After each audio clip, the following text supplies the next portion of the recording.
My question for you, Mike, you wrote about this not too long ago, and that's the Caleb Williams dynamic with Arizona. And you floated the idea that could be a potential Eli Manning 2.0 scenario in which Caleb Williams may not want to play for the Arizona Cardinals. So this is a two-parter. Do you think this has a chance to be Kyler Murray's last season in Arizona? They're moving dead money into 2023 for D-Hop, maybe to set themselves up for Kyler Murray. And then also, what do you think the chances are that Caleb Williams would say no to Arizona? Well, look, I think if they end up with the number one overall pick, you've got to have the same conversation and the same analysis that you had in 2019, 1 year after trading up to number 10 overall for quarterback Josh Rosen. If you believe Caleb Williams is a generational talent, if you believe he's going to be better than Kyler Murray has been, and if you want to go cheaper at the quarterback position and build around Caleb Williams, then that's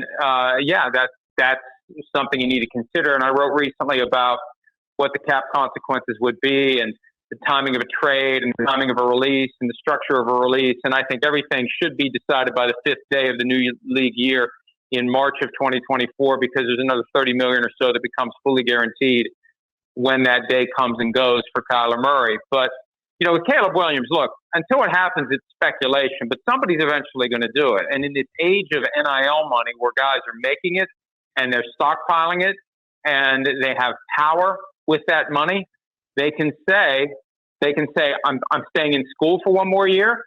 If you have the first overall pick and you're telling me that you're going to take me and you're not going to trade that pick and you're not going to pass on taking me, then I'm just going to stay at USC and make another $3, $4, $5 million this year. That's something that wasn't available when Eli Manning was playing.